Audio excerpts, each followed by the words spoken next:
যারা বাংলাদেশে ফ্যাসিজম কায়েম করেছে তাদের সাথে কখনোই কম্প্রোমাইজ করা হবে না বলে জানিয়েছেন মেক্সিকোতে নিযুক্ত বাংলাদেশের কনসাল জেনারেল মুশফিকুল ফজল আনসারী।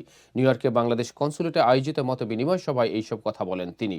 অনুষ্ঠানে রাজনীতিবিদ সহ বাংলাদেশি কমিউনিটির বিভিন্ন শ্রেণীর পেশার গুণীজনেরা উপস্থিত ছিলেন। বিস্তারিত রিপোর্টে। গত ১.৫ দশকে যুক্তরাষ্ট্র থেকে ফ্যাসিজমের বিরুদ্ধে নিরন্তর লড়াই করে বিশ্বজুড়ে বাংলাদেশি মানুষের হৃদয়ে জায়গা করে নিয়েছেন মুশফিকুল ফজল আনসারী। যুক্তরাষ্ট্রের স্টেট ডিপার্টমেন্টে নিয়মিত উপস্থিত থেকে ফ্যাসিস্ট সরকারের অনিয়ম তুলে ধরেছেন। বর্তমানে তিনি মেক্সিকোতে নিযুক্ত বাংলাদেশের রাষ্ট্রদূত। ওনাদের কন্ট্রিবিউশনে অবদানে বাংলাদেশের অর্থনীতির ভিত আজ শক্তিশালী। তো এটাও একটা দেখা যে আপনাদের প্রতি সকলের প্রতি কেমন আচরণ। পবিত্র ঈদ উল ফিতরের পর তাকে ঘিরেই এই মতবিনিময় সভা। এই সময় গত ১৫ বছরের নানা স্মৃতি রোমন্থন করেন অনেকেই। বাংলাদেশকে এগিয়ে নিতে সবার ঐক্যবদ্ধ প্রচেষ্টার উপর জোর দিয়েছেন মুশফিকুল ফজল আনসারী। তবে ফ্যাসিস্টদের ব্যাপারে ছাড় দিতে নারাজ তিনি।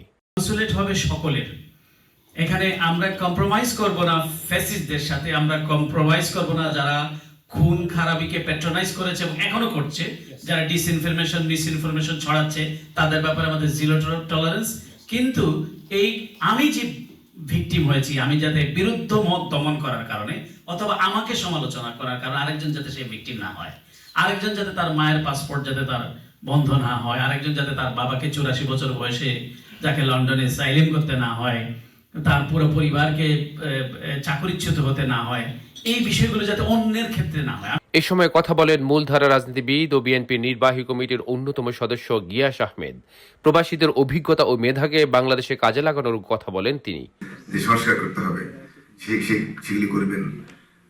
আর যেহেতু আমি একটা কথা বলতে চাই, সেটা হলো জিল্লু বলেছে, অনেকে দাবি দেওয়া দিয়েছে, বর্তমান সরকার সংস্কারের কথা বলছেন, কিন্তু বাংলাদেশের মানুষের যে অ্যাটিটিউড সেটা হলো আমাদের যে এক্সপিরিয়েন্স, বিদেশি বা প্রবাসীদের যে এক্সপিরিয়েন্স, যে 2 কোটি মানুষ এবং বাংলাদেশের বাইরে যারা বিভিন্ন প্রফেশনাল লোক আছে, সাকসেসফুল লোক আছে, তাদের যে অভিজ্ঞতাকে কাজে লাগাবার জন্য কিন্তু বর্তমান সরকার আহ্বান করানো উচিত, আহ্বান জানানো উচিত যে হ্যাঁ, প্রবাসীরা কিভাবে আমাদের হেল্প করতে পারে। কারণ বাংলাদেশে যারা আছেন অনিয়মের মধ্যেই তারা বড় হয়েছেন, দুর্নীতির মধ্যেই তারা বড় হয়েছেন, এবং ওই চোখ দিয়ে তারা কিন্তু সংস্কার তাদের চোখে ধরা পড়বে না। অনুষ্ঠানে মুশফিকুল ফজল আনসারীর লড়াকু কাজের প্রশংসা ঝরে পড়ে বিএনপি নির্বাহী কমিটির অন্যতম সদস্য মিজানুর রহমান ভূঁইয়া মিল্টনের কণ্ঠেও।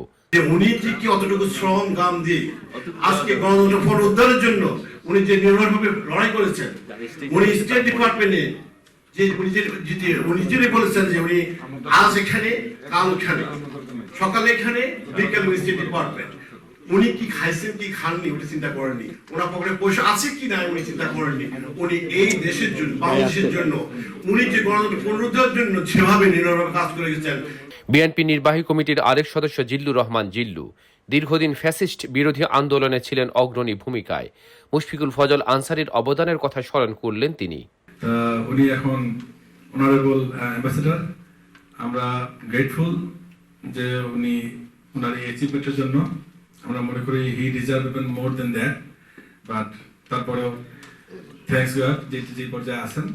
আর আপনাকেও এবং কৌশলকে ধন্যবাদ যে আপনারা এই আয়োজন করেছেন। আমরা একটু সময় পেলে হয়তো এমন অবস্থা হতো যে এখানে হাউসে জায়গা দেওয়ার সুযোগ হতো না। অনুষ্ঠানে বাংলাদেশ নিয়ে গঠনমূলক পরামর্শ দিয়েছেন রাজনৈতিক বিশ্লেষক ও সাংবাদিক ইমরান আনসারী এবং সিনিয়র সাংবাদিক ফরিদ আলম। আমরা যে ইন্টারন্যাশনাল ইসলামোফোবিক এবং ইন্ডিয়ান হেজিমনির যে সন্ত্রাস চলছে তার বিরুদ্ধে কিভাবে লড়াইটা করতে পারি, এই লড়াইটা কিন্তু আমাদের করতে হবে। আপনার সংবর্ধনা আমরা দিতে পারি, কিন্তু আলোচনাটা এই আঙ্গিকে হলে দেশের জন্য মঙ্গল। We are in the crisis, we have to understand this. আপনি বলছেন আপনারা আনন্দ করবেন না, 17 বছর আনন্দ করতে পারি নাই, আমরা আমাদের বাবা মার কাছে যেতে পারি নাই। আমি আমার বাবা মারা গিয়েছে আমি জানাজায় যেতে পারি নাই। আমার দুঃখ যে আমার বাবার জীবনের শেষ মুহূর্তে থাকতে পারি নাই। আমরা প্রবাসীরা যে টাকা পাঠাই সেই টাকায় আপনি আমেরিকায় থাকতেছেন, আপনার বাচ্চারা আমেরিকায় লাইফ লিড করতেছে। সুতরাং ইউ শুড ফিল প্রাউড যে আপনি এই প্রবাসীদের কারণে তাদের ট্যাক্সের টাকায় কিন্তু আপনি এখানে জব করতেছেন। সুতরাং স্মাইল, একটু হেসে কথা বলেন, ভাই কেমন আছেন, আমি কাজ করতে পারছি কিনা। সেটা এত অভিযোগ কেন থাকবে? আমেরিকা থাকার পর অভিযোগ আপনি কি হইতে চান? প্রেসিডেন্ট হইতে চান এই দেশে? অনুষ্ঠানটি পরিচালনা করেন নিউ ইয়র্কে নিযুক্ত বাংলাদেশের কনসাল জেনারেল নাজমুল হুদা। আমাদের যে সমস্যাগুলো, যে চ্যালেঞ্জগুলো, সেগুলো উনি প্রতিনিয়ত এখন প্রত্যক্ষভাবে অভিজ্ঞতা নিচ্ছেন এবং তার আলোকে কিছু কথাবার্তা বলেছেন। এটা আমাদের জন্য খুবই সহায়ক এবং খুবই জরুরি। আমাদের সম্পর্কে যে পারসেপশন, পাবলিক পারসেপশন, সেটাকে সঠিক পারসেপশনটা দেওয়ার জন্য ওনার মতো পাবলিক ফিগার আমাদের আসলে প্রয়োজন ছিল। কাজে আইনি বিষয়ে সচেতন থাকতে সবার প্রতি আহ্বান জানিয়েছেন অ্যাটর্নি মঈন চৌধুরী।